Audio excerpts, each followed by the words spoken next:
Les voy a presentar el caso. Este es un caso cotidiano como los que vemos todos los días. Yo prefiero poner las iniciales de esta abogada. Ella es soltera, tiene 35 años. Tiene estos antecedentes familiares, su madre es hipertensa sin ningún factor de riesgo importante. Ella, cada vez que le preguntaba cuál es el antecedente más importante en tu familia, empezaba con que mi mamá es divorciada. No ella, la mamá es divorciada, ¿no? Con un consumo esporádico de café, no toma alcohol, no toma tabaco, no fuma, con esos antecedentes ginecológicos que ustedes pueden ver ahí. Y para resumir un poco la historia de esta mujer de 35 años es la siguiente. Ella llega con este síntoma que es la distensión y el dolor de toda la vida. Y ella recuerda que desde que tenía 6 o 7 años tenía evacuaciones duras en bolitas, que posteriormente esto cambió y que no nada más la distensión, sino que se acordaba que de repente tenía crisis en el colegio y se inflamaba y se distendía y la llevaban con el médico, y que al llegar a la universidad empieza a tener evacuaciones a veces flojas, a veces dolor, y que empieza a sentir que esto afecta su calidad de vida. Durante todos estos años, porque esto es la historia de tengo este problema de toda la vida, y toda la vida pueden ser 5 años o puede ser desde que se casó, desde que se divorció o de toda la vida como esta niña, acudió y recibió pues prácticamente todos los tratamientos. De pequeña le decían que era la dieta, seguramente era la lactosa, y entonces los médicos le modificaron la dieta. Más adelante, de los 10 a los 12 años, empezó a recibir tratamientos con antiespasmódicos, analgésicos.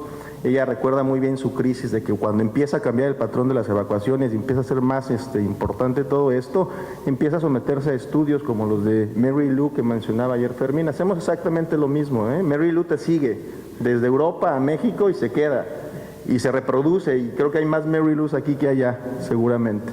Y este ha sido el tratamiento de los 20 a los 35 años, la historia crónica de antiespasmódicos, antiflatulentos y laxantes. Lo que yo les muestro con 2 estrellas en rojas ahí fueron crisis que ella identifica muy bien. Ella recuerda perfectamente a los 7 años que incluso casi pierde el primer año del colegio que le decía a su mamá, y de repente empezó a ceder la molestia. Y cuando se le pregunta, ¿pero qué pasó a los 7 años? Mis padres se divorciaron. Y la segunda crisis, que fue cuando la primera vez le hicieron una colonoscopía, entre los 15 a los 16 años, ella decidió irse de su casa a estudiar fuera. Y lo menciono aquí porque esto, en este perfil clínico multidimensional que marcaba Max, me parece importante. Son cosas que uno tiene que evaluar, estas crisis, y decir, bueno, esto es de toda la vida, y pensar esto fisiopatológicamente.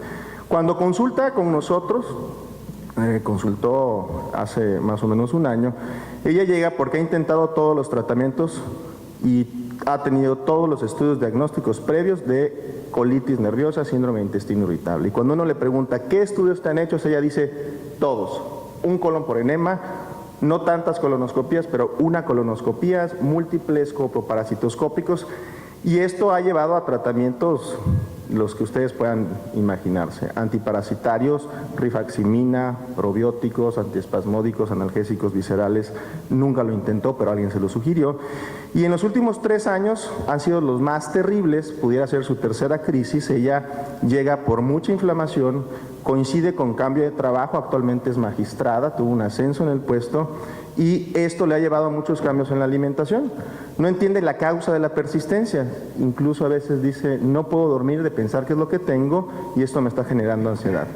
El dolor abdominal es todos los días, mejora con la evacuación a veces, no está muy segura si esto esté mejorando, y en el último semestre ha tenido 2 a 3 evacuaciones por semana, y esto lo logra consumiendo a veces fibra, a veces xenócidos, a veces polietilenglicol. Recientemente, en las últimas 2 o 3 consultas con un médico general de donde ella trabaja, le hizo el diagnóstico de fibromialgia. Y uno de los diagnósticos que ella recuerda y ya empieza también a consultar en los últimos años a Dr. Google, era una cuestión de infecciones urinarias, y que si esto era una infección persistente, y por eso intentó probióticos que tampoco le funcionaron. En esta última consulta de Dr. Google, ella encuentra que ella cree, y ese es realmente el motivo de la consulta, yo creo que fue por esto que consultó, además de la persistencia del dolor. Ella cree que puede ser algún alimento, no sabe si son lácteos, leguminosas, refrescos, tiene la duda de que sean cereales, y alguien le dijo que podía hacer eso, que hay algo en la dieta y que tendría que probar alguna de estas dietas nuevas.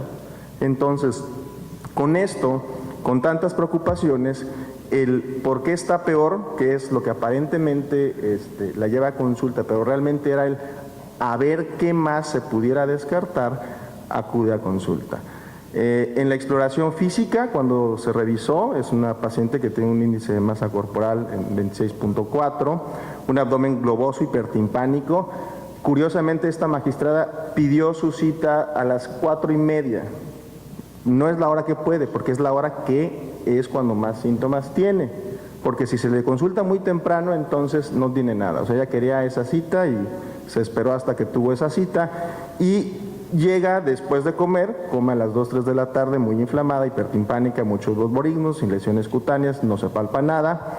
En la escala de Bristol ella refiere evacuaciones tipo 1, 2, por lo menos lo que recuerda en la última semana. Y cuando yo le pregunté, ¿te han hecho todos los exámenes habidos y por haber? Me dijo, todos. Incluyendo un tacto rectal. No, doctor, eso nunca nadie me lo ha hecho. Y eso lo mencionamos un poquito para reafirmar que en estos estreñimientos refractarios, entre comillas, es muy importante esta maniobra. Se hizo un tacto rectal que fue normal, sin contracción paradójica, sin dolor en la cintilla puborectal. Y esto se los muestro porque estos casos que son como muy difíciles, esto no es como parte de un protocolo de investigación, pero a veces yo utilizo alguna herramienta para ver realmente qué tan severo es y qué tanto pueda cambiar la intervención. Le dimos una escala de Likert que tenemos para alguno de estos casos para que conteste, y ella refiere que la intensidad de la distensión abdominal es muy severa, en una escala análoga a Visar la pone como en 9, que la distensión abdominal es casi siempre, que la intensidad del dolor abdominal es severo y que esto lo tiene prácticamente todos los días. Esto no es, les digo, como una cuestión que hagamos mucho en la rutina clínica, pero hemos aprendido de los cuestionarios, por ejemplo, con reflujo, ¿no? Con GERQ. Entonces le dije, bueno, a ver, ¿qué tanto es tantito? Entonces llega con esto. Con esto que yo les platico, y les pido que voten, ¿cuál es el diagnóstico más probable? Si me pones las opciones para que la audiencia vote, esto en este momento es un síndrome de intestino irritable con estreñimiento, es un estreñimiento funcional. ¿Pueden ir votando, por favor? Es una distensión abdominal funcional, puede ser enfermedad celíaca, es un intolerante a la lactosa, o en este momento no somos capaces de establecer un diagnóstico con esta historia que les platico. Por favor, me dan sus votos. Y les voy a pedir al panel de expertos que comenten en base al caso, pero también en base a lo que nos platica la audiencia, ¿no? Y eso es lo que les decía, probablemente no haya una respuesta correcta.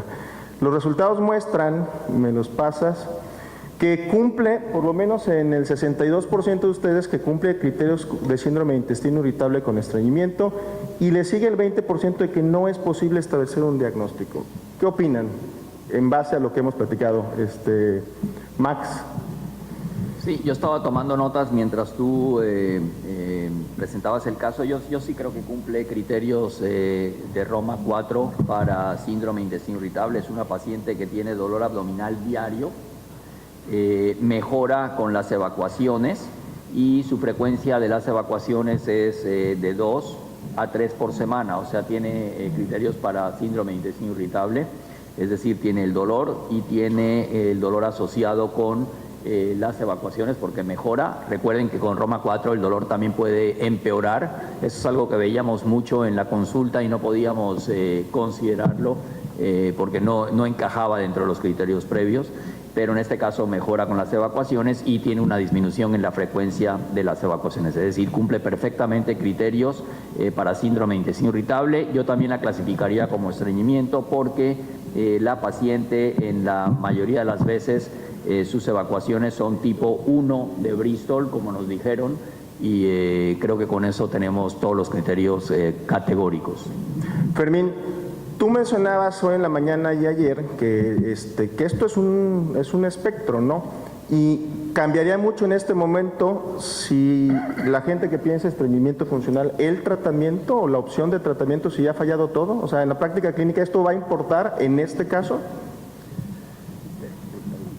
Yo creo que no. Esos 4 que votaron estreñimiento funcional y los otros 4 que votaron distensión abdominal funcional hubiesen sido fusilados con Roma 3, pero con Roma 4 no. Tiene toda la razón. Max cumple criterios, pero yo creo que es un caso de síndrome de intestino irritable con estreñimiento en el que uno de los síntomas predominantes, si no el predominante, es la distensión abdominal. El tratamiento debe de ir dirigido ahí, y en el que yo no descarto en absoluto que tenga además una mala absorción a la lactosa, a la fructosa o al sorbitol, lo cual probablemente no me va a cambiar el diagnóstico, porque si tiene una de estas malabsorciones y la demostramos, la mejoraremos, pero no la curaremos seguramente del dolor. Probablemente no todos sus síntomas van a ser por esto. Por lo tanto, los que también votaron no es posible establecer un diagnóstico, yo creo que tampoco están equivocados.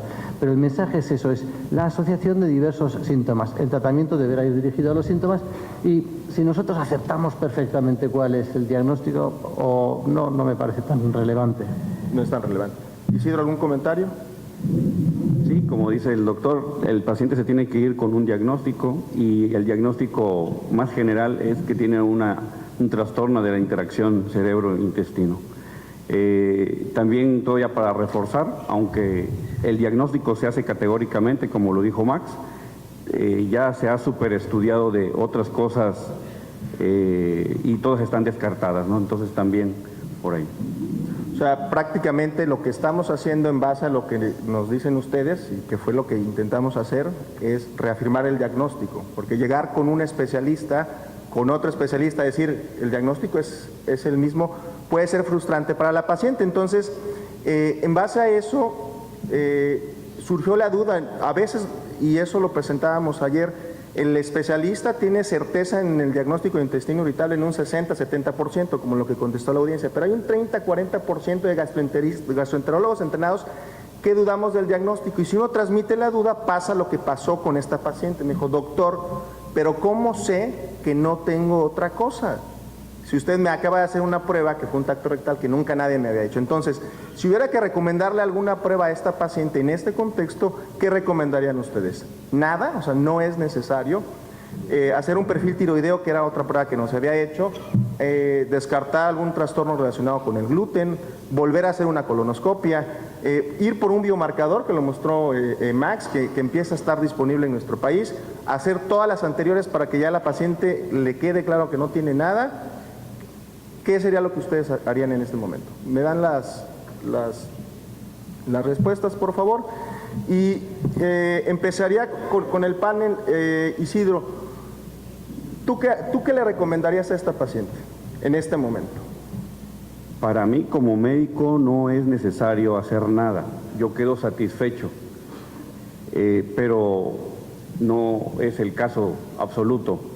El paciente quiere llevarse algo físico donde diga qué es lo que tiene.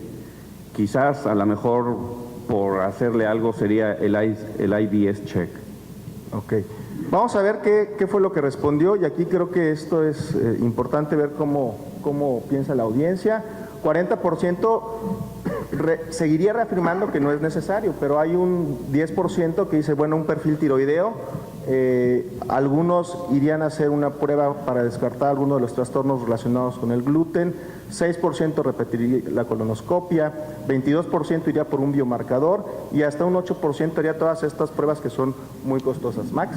Yo no quiero que se vayan aquí con la idea que a este paciente hay que hacer un IBS check, porque esta paciente tiene estreñimiento, y el IBS check no sirve en síndrome de intestino irritable con estreñimiento, es solamente para pacientes con síndrome de intestino irritable con diarrea o mixto. Ojo, no es para hacer el diagnóstico, no estamos peleados con los criterios de Roma, es simplemente en un caso como este, donde el paciente requiere un dato objetivo. Si fuera síndrome de intestino irritable con diarrea o mixto y está positivo el biomarcador, tiene el paciente un dato objetivo confirmatorio, y más que todo va hacia la etiología, probablemente postinfección, que no estamos seguros porque, como les decía, un grupo puede tener antivinculina y no sabemos si se trata de una forma de autoinmunidad que no conocemos hasta este momento. Pero no, yo no le haría ningún estudio, y que no quede la idea, en síndrome de intestino irritable con estreñimiento no tiene ninguna utilidad. Fermín. Yo le aseguraría que no tiene nada grave, que en el fondo es lo que ella quiere saber, y que muy probablemente va a ser un trastorno funcional digestivo. no haría una serología de enfermedad celíaca, aunque se hace en los chequeos normales. O sea que si tuviese que pedir una analítica, sí que pediría un estudio tiroideo y unos anticuerpos, aunque no me parecen fundamentales. Pero yo en este caso, cuando la distensión abdominal predomina, cuando la hinchazón, cuando tu palpación fue de timpanismo, plantearías hacer un estudio de malabsorción de carbohidratos. De hecho, hay estudios que demuestran su eficacia y que luego el seguimiento, es decir, si lo tengo abasto, para mí es muy fácil, como centro de referencia que somos, yo a esta paciente, yo sí, personalmente, le pido una lactosa, una fructosa y un sorbitol, antes que un estudio de sobrecrecimiento bacteriano en el que creo poco, pero sí que le pido un estudio de malabsorción de carbohidratos. Aurelio, ¿algún comentario al respecto de las pruebas diagnósticas? Yo en este caso particular no solicitaría ningún estudio y sí haría lo que se ha comentado, tú lo comentaste. O sea, desde el principio, el solicitar otro estudio adicional le suena al paciente que no tenemos un diagnóstico. Exacto. Y entonces que tenemos duda. Aquí creo que hay que reafirmar el diagnóstico como parte del tratamiento incluso. Muy bien.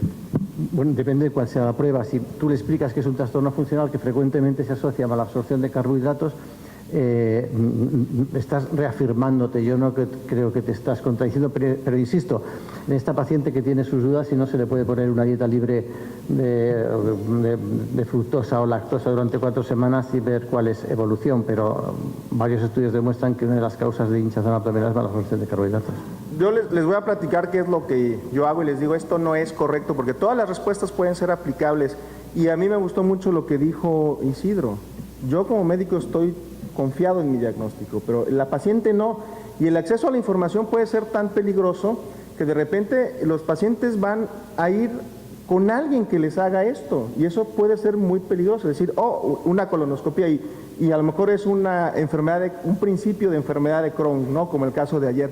O a lo mejor esta es una intolerancia, es una alergia al gluten con las pruebas que dijo muy bien Max, ¿no? Estas pruebas que te salen alergias a lo que fuera. A esta paciente le hicimos un perfil tiroideo, que esto es algo que por lo menos en las guías mexicanas sí lo recomendamos y creo que esto es algo que en algunos casos mínimos podemos encontrar una patología orgánica, una causa de estreñimiento secundario, no lo tuvo. Nosotros no le hicimos el IBS check, totalmente de acuerdo con Max, es un biomarcador, estamos viendo su utilidad en México, pero es un perfil totalmente diferente. Y en este caso particular, y esto es una de las cosas que probablemente empieza a cambiar o se tenga que personalizar, yo sí le pedí una serología de enfermedad celíaca, sabiendo que no tenía enfermedad celíaca, pero para contestar esa pregunta de que no es eso, no es el perfil probablemente es la diarrea, la distensión, por lo menos hemos nosotros publicado que hay un porcentaje importante de intestino irritable refractario en México que tiene enfermedad celíaca, pero es el perfil diferente. Lo hicimos un poco para contestar la duda y parar esta pregunta antes de... Y es bien importante mencionar los costos.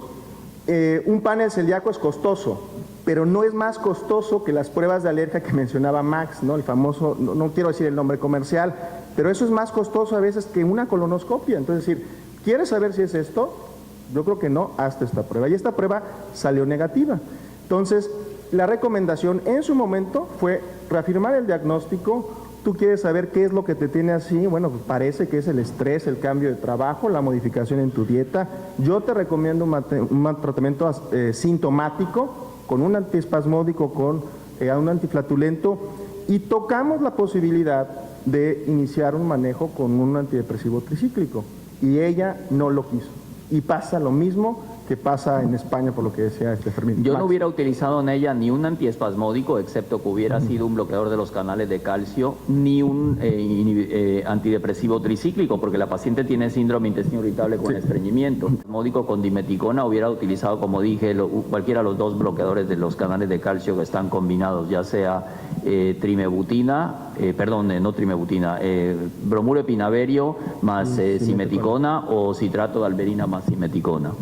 Pero después de haberle manejado el estreñimiento, yo creo que esta paciente se hubiera beneficiado de empezar linaclotide. Creo que este es un caso para darle linaclotide, porque es una paciente que tiene síndrome de intestino irritable con estreñimiento, tiene dolor abdominal y distensión abdominal. Y linaclotide es de los pocos medicamentos que ha demostrado efectividad en los 3 síntomas, sobre todo en la distensión abdominal, que es uno de los síntomas más difíciles de manejar. ¿Algún otro comentario? El perfil de esta paciente, que es muy frecuente, pues podría beneficiarse de linaclotida, pero yo creo que esta es la típica paciente joven, mujer, profesional, en que hay que tener en cuenta 2 aspectos fundamentales, el dietético y el emocional. Por ahí van a ir las cosas, por el dietético y por el emocional. Un antiespasmódico le mejorará, pero no mucho, al menos esa es mi experiencia con este tipo de enfermos. Ella, en parte de lo que uno asume que ya recibió todos los tratamientos, en su momento se le preguntó qué le habían dado para el estreñimiento y no había recibido tratamiento ni con prucalopride, que era el fármaco previo, ni con tegacerot, ni con linaclotide. O sea, uno asume que el paciente ha tomado todo y cuando uno ve que es todo, esto es muy frecuente. Ella ha tomado cualquier cantidad de IDPs y nunca ha tenido agruras o probióticos. Su insistencia fue tal de que si no es el gluten, entonces encontró que esta dieta FODMAPs parece ser efectiva. Ella llegó y me dijo, hay 2 cosas que leí en internet y que quiero intentar o quiero saber. Son los FODMAPs o hay un fármaco que no he encontrado que dicen que es muy efectivo que se llama placebo. 10-15% en su búsqueda dice el placebo es efectivo, pero no lo venden. Dije, bueno, pues no lo vas a encontrar, pero no te voy a decir qué es porque me quitas mi última herramienta terapéutica. Un punto más, el prucalopride es un excelente medicamento. El problema es que el prucalopride, y ya sé que una cosa son los estudios clínicos y otra cosa es la clínica y probablemente lo utilicemos, pero el prucalopride es un medicamento que ha sido estudiado en estreñimiento crónico. No ha sido estudiado realmente en síndrome de intestino irritable, si bien el pool de los estudios ha demostrado que la dosis de 2 miligramos puede ser efectivo en el manejo de la distensión abdominal, sobre todo no tanto en el manejo del dolor abdominal. Entonces, otra vez, uno tiene que, si estamos estableciendo un diagnóstico, tenemos que ser consecuentes en nuestro manejo desde muchos puntos de vista y pronto puede ser que nuestro país también esté regulado en la forma de que los medicamentos tengan puedan ser utilizados de acuerdo a su aprobación, ¿no? Esto es lo que en Estados Unidos se llama uso de off-label. No quiere decir que no podamos utilizar prucalopride, pero realmente esta paciente tiene dolor y distensión abdominal y no es tan efectivo el prucalopride desde ese punto de vista como sí lo es el linaclotide o en su momento el tegacerot, que siento que cada vez se consigue mucho menos, ¿no? Entonces, ante la insistencia de ir con una nutrióloga, se mandó con la gente de la universidad que trabaja en esto para ver si una intervención como esta pudiera ayudar. La pregunta es si ustedes están de acuerdo con esta intervención, si no, o no sabemos todavía bien qué es eso. Si pueden votar, por favor.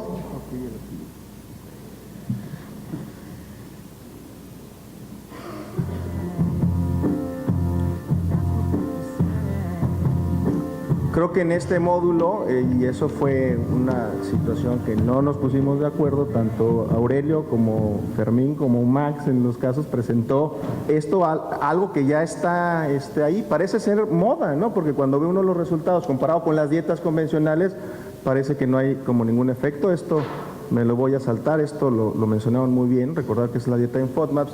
Y, perdón, los resultados de la encuesta, creo que el mensaje fue muy bien transmitido. El 80% de la audiencia está muy claro en qué puede ser una dieta en FODMAPs. Yo no. No porque un paciente me diga leí FODMAPs, hay que decirle sí, veas tu dieta con FODMAPs. Yo creo que es mucho más importante explicarle al paciente qué es la dieta en FODMAPs, cuál es su dificultad de llevarla a cabo. Quienes lo hemos hecho entendemos que no es algo fácil. Y esta paciente no ha intentado un medicamento que puede ser más sencillo y que a lo mejor le puede ayudar a sus síntomas. Yo no me voy a los FODMAPs, así como decías, Fermín, al principio se consideró que esto era de primera línea, pero hoy en día sabemos que no lo podemos hacer de primera línea, primero porque necesitamos un nutriólogo que nos ayude a hacer la dieta libre de FODMAPs. Es excesivamente difícil y es excesivamente difícil la adherencia al tratamiento. Cuando yo decido finalmente mandar a un paciente a una dieta libre de FODMAPs, por lo menos ya intenté un medicamento que sea dirigido a su trastorno y le advierto al paciente de la dificultad, pero además hay que saber cómo hacerlo. Esto no debe hacerse por más de 4 a 6 semanas. porque el paciente puede desnutrirse, y luego tiene que ser protocolizado la reintroducción de los alimentos, porque un paciente que sea sensible a FODMAPs no es sensible a todos los FODMAPs, entonces hay que hacerlo con una reintroducción para determinar cuál es el FODMAP al que el paciente es sensible. Entonces no podemos esto simplemente ponerle una dieta libre de FODMAPs. Fermín mostró una imagen que yo utilizo mucho, que aparece en la internet, en imágenes, en el doctor Google de imágenes, como ustedes le dicen, y ahí yo siempre le digo al paciente, mira esta lista y trata de decirme si tú consideras que tus síntomas se relacionan con alguno de estos alimentos, antes de mandarlos incluso a la nutrióloga para que les haga el protocolo de dieta baja en FODMAPs. ¿Ustedes cómo lo hacen, Isidro, perdón? Estoy de acuerdo con Max, pero me vino ahorita a la mente una paciente que llegó a consulta porque igual ya le habían dado de todo, medicamentos, hecho muchos estudios. Ya le habían dado de todo. Sí, pero a lo que voy es esto. El paciente me dijo, y me llevó la lata de lo que tomaba. Tomaba un producto que era a base de avena o una cosa así, de estos de herbolaria. Y le dije, mire, primero lo que hay que hacer es, porque el síntoma principal de la distensión era, quite este tipo de cosas, porque está incluido y lo consumía demasiado. Y por lo menos eso sí le mejoró mucho la distensión. ¿Ustedes cómo le hacen en España, Fermín, con estos pacientes que quieren seguir una dieta en FODMAPs? Esto es algo que la paciente estuvo insistiendo.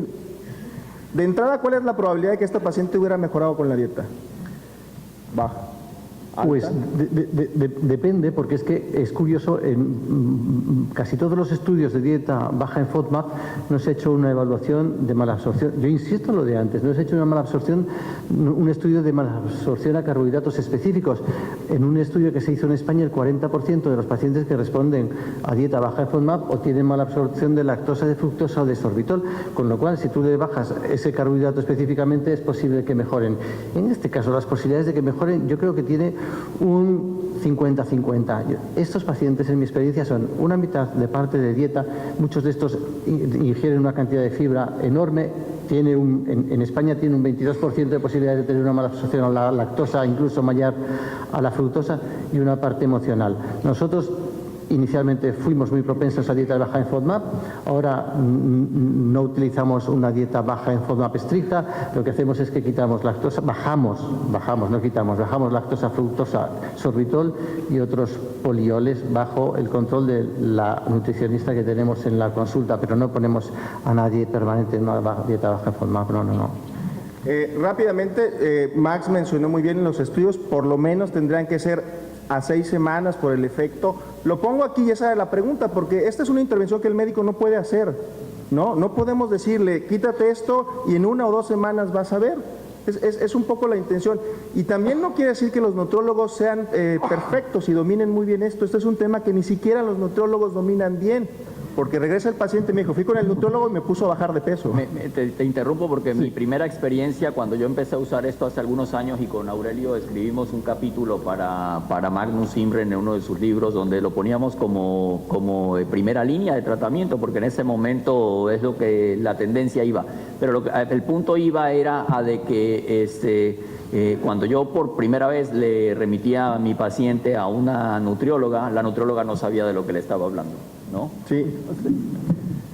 Yo nada más digo, ya vi que se sintió mejor, pero una de las cosas es que puede sentirse mejor en términos del dolor y la distensión abdominal, pero no perder el ojo aquí de que ella tiene estreñimiento y se puede estreñir un poco más, ¿no? Entonces, ella dice a las 6 semanas y marco lo que ven en rojo, que es como lo evalúa el nutriólogo, dice sí, pero la paciente dice que esto es muy difícil de llevar y sus síntomas en ese tiempo, aunque mejoró la distensión, hay una cosa que es muy llamativo. La paciente con una escala dice que la intensidad de la distensión es leve, pero con la escala análoga visual dice que de todas maneras le sigue molestando mucho.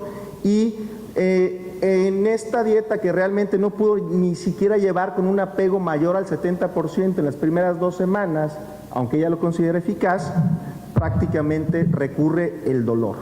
Se me olvidó mencionar en los modificadores clínicos la parte de las infecciones urinarias, que eso también lo metemos en nuestra clasificación. Ojo, porque estos pacientes tienen hipersensibilidad visceral y pueden tener una manifestación extraintestinal del síndrome de intestino irritable. Puede ser lo que se llama también una cistitis intersticial. No necesariamente es una infección urinaria, pero yo lo veo también en mi práctica. Los médicos y los urólogos y los ginecólogos y el que sea tiende a darles antibióticos a los pacientes, y estamos incluyendo otro factor deleterio para el trastorno. Los antibióticos, cuando no están indicados, cuando no hay infección urinaria, y lo único que estamos haciendo es alterando la microbiota. Entonces, mucho cuidado con eso. Hay que estar seguro que si el paciente tenga de verdad una infección urinaria, y si no, simplemente es una manifestación extraintestinal que probablemente si no mejora los síntomas con por ejemplo, en mi caso yo hubiera empezado con el linaclotide, quizás incremento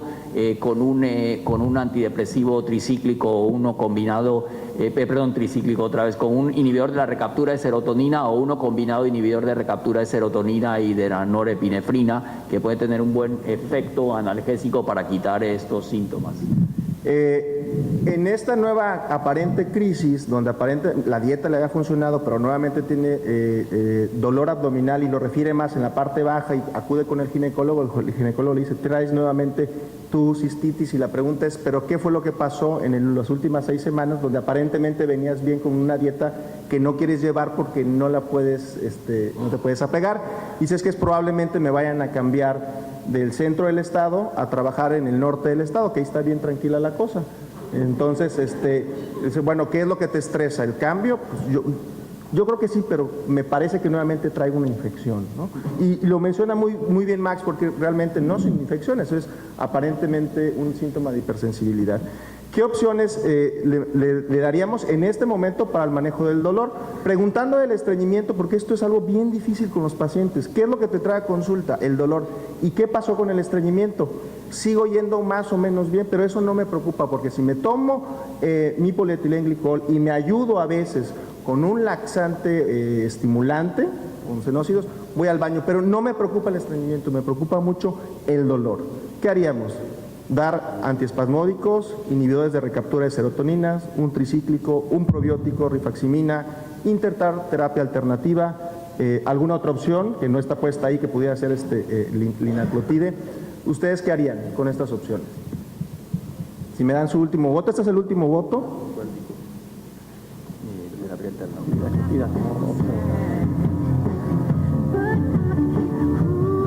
Fermín, ¿tú qué le darías para el dolor? Lo había hecho de todo porque no quería que la mareases más pidiéndole pruebas, pero yo creo que ese es el momento en de decirle, sí, la dieta, pero probablemente los aspectos emocionales también deben de tener algo en cuenta, ¿verdad que sí? Y los pacientes lo suelen aceptar, dicen, sí, quizás no hay que sacar toda la artillería en la primera visita, pero hay que dejarlo ahí. Yo creo que estaba cantado, eso no sé si es en España estaba cantado que esto iba a tener una parte dietética y que iba a tener una parte psicológica, emocional o como quieras. Yo aquí está pidiendo de rodillas que demos un antidepresivo, en este caso, o un mixto, un inhibidor de recaptación de serotonina, nos beneficiará el efecto relajante que tiene sobre musculatura, le ayudará a tolerar mejor lo que es este país y otros países, y le beneficiará en el dolor y no le empeorará el estreñimiento. No obstante, tiene factores psicológicos de hace muchos años. Te repitió muchas veces que su mamá estaba divorciada, 35 años y es abogado, por Dios. Yo creo que si donde se mude tiene un apoyo psicológico, hay que hacer una llamada telefónica y decirles que tome como puente un inhibidor de recaptación de serotonina, pero me parece que necesita apoyo psicológico. Creo que Max tocó el punto, es recordar que la diferencia entre los antidepresivos tricíclicos y la recaptura de serotonina puede estar orientado en gran parte por el hábito intestinal predominante en el momento. Isidro, nos sigue dando miedo decirle al paciente, está cantado, como dice Fermín en la primera consulta, que va a recibir un tratamiento antidepresivo o un tricíclico. O sea, ¿nos sigue dando miedo a nosotros como gastroenterólogos? No, al paciente. No, bueno, en el caso el inhibidor de recaptura de serotonina es el as que tengo debajo de la manga. Yo creo que todavía está en opción la linaclotida. La linaclotida está muy bien indicada por los 3 síntomas predominantes y y al menos entonces a futuro pensaría en agregarle un inhibidor de la recaptura de serotonina. ¿Y qué tal una combinación? Pues yo, de inicio, no, yo iría en forma escalonada. Yo creo que esto es algo que también, viendo lo que mostró Fermín en esa plática de los 10% que se van aumentando, ¿no? Pudiera ser, a lo mejor no en este momento, pero el ir teniendo al final del día es un abordaje fisiopatológico, ¿no? Y considerar a la cuestión emocional, entre comillas, como un factor importante el día de hoy en el eje intestino-cerebro, no es porque las pacientes estén locas en México o en España, nosotros lo sabemos, el problema es transmitir que el paciente entienda que este es un medicamento con un mecanismo fisiopatológico. Por lo menos en mi práctica clínica, el grave o la mala percepción que tengo en los pacientes es que cuando yo les digo, les voy a dejar un antidepresivo, ya vengo tomando algo, ¿qué? Un ansiolítico, ¿no? Y vienen tomando alprazolam y midazolam, y son cosas totalmente diferentes. Max. Sí, yo lo que más estoy usando en este momento son inhibidores de recaptura de serotonina y norepinefrina, porque tienen un excelente efecto analgésico en los pacientes con predominio de estreñimiento, y estoy usando tricíclicos en dosis bajas en los pacientes con diarrea, pero yo de entrada ya estoy usando la combinación, creo que es mucho mejor. Hay una pregunta de la audiencia. Hola, Francisco. Chema, yo soy de medicina interna y de terapia intensiva, pero me dedico gran parte a la medicina interna.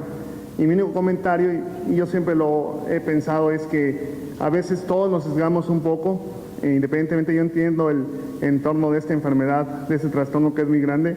El doctor Expulso mencionaba el DSM, ahora está el 4, y prácticamente cuando llega el paciente no perder mucho el esbozo de que se enferman en conjunto. Lo que decía el doctor es, nosotros como médicos, no importando la especialidad, conocer muy bien lo que es los criterios para depresión y trastornos de ansiedad, ¿no? A veces llega el paciente ya tratado, tiene un ansiolítico, pero la parte de depresión que luego va vinculado con síntomas de fibromialgia que tenemos que conocer bien, o con síntomas relacionados con síndrome de intestino irritable, como que en conjunto agarrarlo desde la primera vez y evitar que el paciente siga sufriendo, ¿no? Síntomas. Creo que es un comentario muy pertinente, porque justo en base a ese comentario es este ejercicio, el perfil clínico multidimensional. Y yo le pedí a Max al final de esta sesión de preguntas que hiciéramos rapidito el ejercicio, que tratáramos en base a este caso clínico de tener las categorías en base a los 5 ejes. Entonces, la categoría diagnóstica, pues no queda la duda que es un síndrome de intestino irritable. Los modificadores clínicos, Max, y le pido por favor que si me ayudan a escribirlos. Los modificadores clínicos son con estreñimiento, Estreñimiento, distensión abdominal, fibromialgia reumática, infecciones de vías urinarias, distensión, fibromialgia. Lo que vaya diciendo el doctor, por favor, lo puede no decir. no hemos visto realmente el examen de orina ni los urocultivos, Distensión. pero probablemente es una cistitis intersticial. Fibromialgia, cistitis, distensión o distinción. Era abogada. Era abogada, bueno, era de distinción la señora, pero Y distensión. además ella refería que la distensión y los síntomas se asociaban con lácteos y leguminosas. Ok. Distensión, fibromialgia, cistitis. O con la dieta, ¿no? Y dieta, ¿no? El impacto en las actividades diarias. Moderado. Aunque yo no vi bien eso, pero me parece por alguna razón escribí moderado. ¿Moderado? Sí, creo que es lo que decían. El modificador psicosocial. El modificador. En la C es moderado. La D, el modificador psicosocial. El modificador psicosocial tiene varios, porque ella empieza a los 7 años con el divorcio de sus padres, que me parece que le ha afectado durante toda la vida, la ha perseguido, ¿La ha digamos. perseguido? Luego el haber salido a estudiar fuera también le desencadena, es otro factor exteroceptivo, y ahora la responsabilidad de ser magistrada, la responsabilidad del cambio de trabajo que produce un estrés en la paciente. Estrés pondría, ¿no? Sí. Estrés, ansiedad. Es estrés. O sea, ¿Modificadores fisiológicos y biomarcadores? Modificadores fisiológicos y biomarcadores, ninguno. Ninguno. conocido en este caso. Ninguno. Me faltaron las malabsorciones de carbohidratos. Le falaban las malabsorciones de carbohidratos. Curiosamente, estas pruebas sí están disponibles en México, pero están muy limitadas el acceso. Nosotros lo hacemos, Enrique Cos lo hace, pero es algo que en cualquier laboratorio de motilidad digestiva es una herramienta diagnóstica, no para sobrecrecimiento bacteriano, porque durante mucho tiempo se malentendió que había que hacer un test de lactulosa para dar rifaximina. No, creo que la ganancia diagnóstica en estas pruebas es la intolerancia a la lactosa, fructosa y tratar de orientar más a la dieta. Pero yo no sé si, y esa es una pregunta para ti que se me quedó, ¿necesitamos forzosamente estas pruebas para la dieta? Sí, ese es el punto importante, yo creo. A ver, si nos vamos a la parte de la lactosa, la prueba, la mejor prueba para eso es la prueba genética, que es la persistencia del gen de la lactasa. Ahora vamos para allá. Y yo siempre le digo a los pacientes, quizás lo primero que yo hago es la dieta libre de lactosa, antes de hacer gastar al paciente. Con respecto a la prueba de aliento de fructosa, yo a veces la pido, debo decirlo, pero lo que yo no encuentro en la literatura es todavía una asociación entre la presencia de la prueba positiva y la respuesta al tratamiento. Entonces ahí es donde, a menos que tú tengas un dato que yo no conozco, ahí es donde yo difiero y no se lo pido a todo el mundo. El test del aliento con lactosa se deben de valorar dos cosas, no solo el área bajo la curva de producción de hidrógeno y metano, sino cuál es la respuesta terapéutica, y te da dos informaciones, el índice de malabsorción y también el de intolerancia, porque hay una mala correlación. Y de hecho con el estudio genético hay muchos pacientes que tienen estudio genético pero que no van a desarrollar una malabsorción porque realmente hay una mala correlación entre el grado y la severidad de los síntomas. Nosotros lo utilizamos, la única forma, porque lo tenemos muy fácil. La pregunta ¿es imprescindible? No, no es imprescindible. Puedes hacer lo que hacen los ingleses de toda la vida, que es 3 semanas sin lactosa y vuelva. Pero luego realmente el cumplimiento es mucho mejor cuando tienes un test positivo. En segundo lugar, el test de la fructosa puede ser útil, y sí que hay un artículo sobre Fernando Fernández Bañares con distensión abdominal funcional pura sin síndrome de intestino irritable. Me parece que 32 pacientes, 17 tienen malabsorción, respuesta terapéutica muy ligada a la confirmación del estudio positivo con lactosa, fructosa o con sorbitol, y además me parece que algo así como el 80% con buena respuesta al año de seguimiento. O sea que si uno lo dispone es útil, refuerza. Si uno no lo tiene no pasa nada, se hace una dieta baja, pero es mejor que bajar lactosa y fructosa que no bajar todos los FODMAPs, que es mucho más difícil. No, yo creo que no te vayas tan allá. Aquí uno ve a los pacientes que están, lo principal que uno nota en la consulta son los polioles, porque son los endulzantes y todos los pacientes vienen consumiendo. Y eso es lo primero que nosotros aquí tenemos que hacer. Claro. Es mucho más fácil que llegar a esos bueno, les agradecemos su atención, su participación en este ejercicio que siempre recibimos comentarios muy positivos, porque esto es lo que ustedes aprovechan más. Muchas gracias.